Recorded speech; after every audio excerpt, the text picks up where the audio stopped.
Hey, good morning. It is approximately, I'm not sure what day it is. That's kind of how it is when you're in the ranching business. You never know what day it is. You don't know what you're doing. I think it's getting close to September 1. Actually, I think September 1 may be tomorrow. But I just wanted to give a little bit of an update on southern Oklahoma for rain. And we are still in a bad drought. How bad, you might ask? Well, let me show you. I'm standing here in the bottom of about a 44-acre lake when it's full.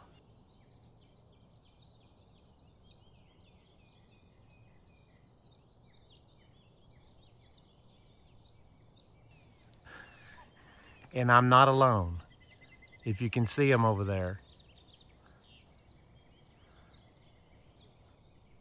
All of this water is gone, except for I've got a real deep spot that when we built this thing, and Lisa and I built it, we rented a dozer and just dug out some deeper areas right over in there. And there's still water in there. It's pretty deep. It was about 12, 15 feet deep right there. And so there is still water in there. I guess I know where all the fish are. So we're in a little bit of a issue as far as the rain. Now, one thing that you can see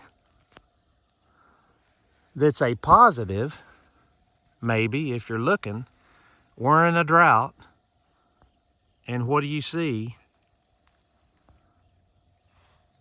Lots of green. And look where the goats are. They're in here taking full advantage of it.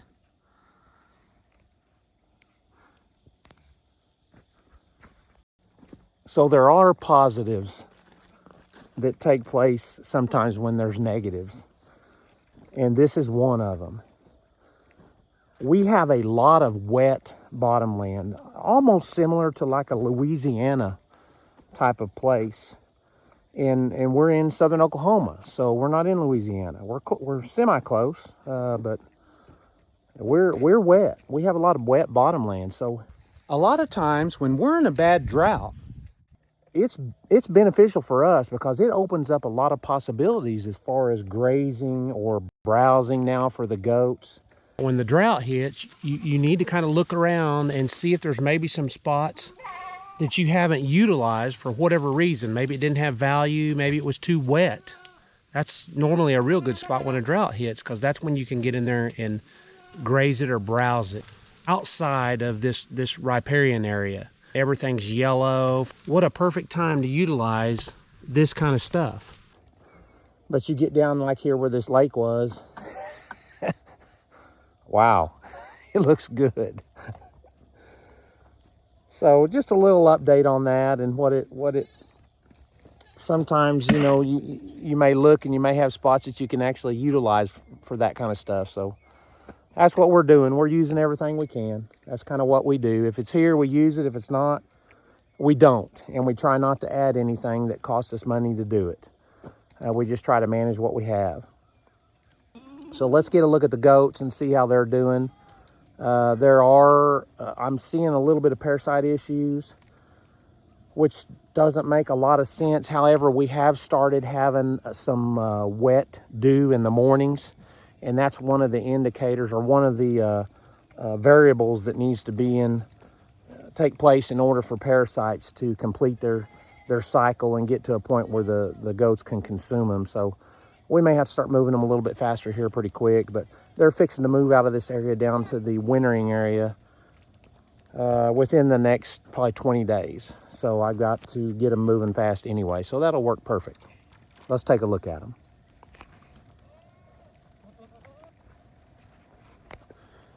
You know, one thing I forgot to mention is not only have we been lacking in rain, the temperatures have been, you know, up to 110 And we've probably, in the last 60 days, we've probably had, I don't know, around 20 days maybe that were over 100 at least. And out of 60, maybe 30 to 40 that were over 95. So the temperatures play a role in that drought too, because they just burn everything up. That's why the grass that's not in this bottom is brown. So we're battling that just like we did the last 2 years. So this is kind of the third year that we've been hitting that a little bit. Now I will tell you this, that we had more rain in the spring. The spring was more rain and it fell nice and even. So I think we got a pretty good start for the year. I guess that just goes to show that it depends. There's a lot of factors that come into play when you're growing feed for animals. It's so hard and so difficult to predict. So we're just excited that that's going on, and I'm excited that the goats continue to figure out how to do it and how to make it. If we ever get our cattle to function like a goat functions on their resource, we've got something special. We had a comment from a fella that comments sometimes, and always has great comments, and he had a good suggestion. I'm not prepared to go into a lot of detail right now. However, I wanted to just mention it a little bit. He was saying that it might be a good idea or he would be interested in hearing what our goals were with the ranch. And the best way to handle that right now is just to kind of have our broad goal. And our broad goal is probably like most people that are in the ranching business. We just want to make a living doing what we love. And on our ranch, we want to be able to try to do it as in sync with nature as possible, whether that be with our goats, our cows, our wildlife, any of that stuff. We try to think about how they were created to function, and then we try to utilize that in order to manage them. And it's not easy. There's 99 people for every 100 telling you that it's the wrong way to do it. And that's fine, because that's the other beauty you've heard me talk about before. That's the beauty of being in this business and a lot of businesses. You can do it how you want. The question is, will you stay in business? And the answer for us is, yeah, we're still in business. Could it change tomorrow? Absolutely. Do we have full control over that? No. And I think about that often, and what I'm leading to is I'm leading to faith. I think about farmers and ranchers and how dependent we are on variables that we can't control. And that's why so many farmers and ranchers have faith. And because, we can't do it ourselves. We can't do most things ourselves. None of us can. So, the goal, as Bar 7 would say, the goal is to keep on ranching.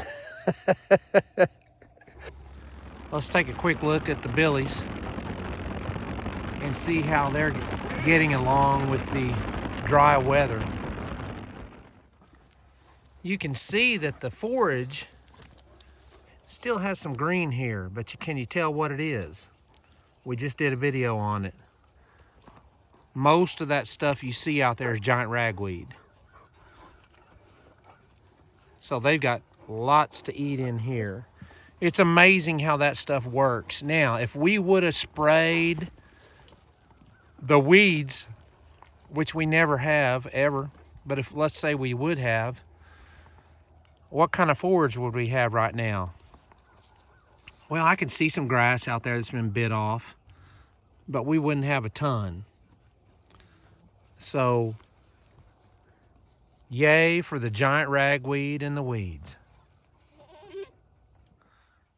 This isn't all of them, but these guys look good right here, so let's run over and look at the other ones. They're right across the way there. Hey, big fella. Yeah, looking good.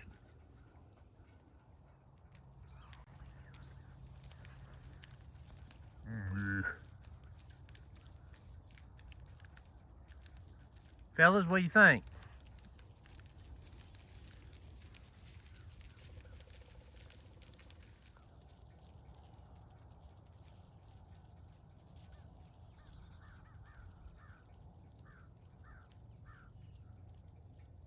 All right, I think everything's looking good. You gotta.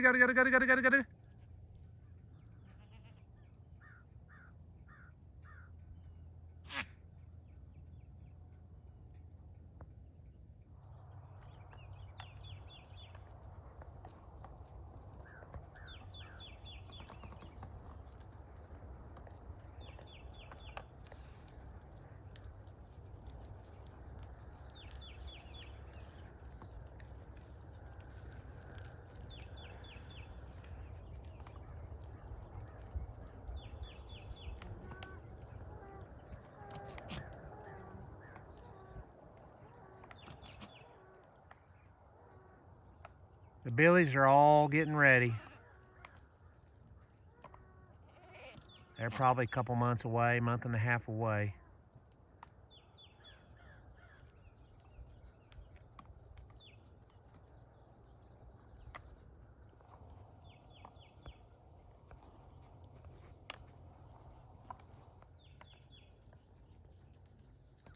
So the bottom line is, everything considered, they're doing pretty well with the drought. We got one billy there that's got a little bit of sore foot, but he'll get over that. But condition-wise and all that kind of stuff, they're doing great. I don't know that we could ask for anything else.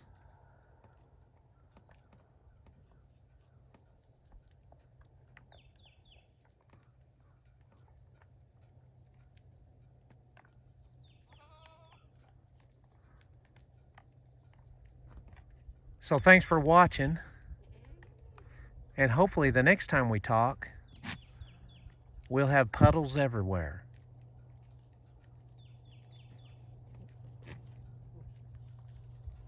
We'll see you next time.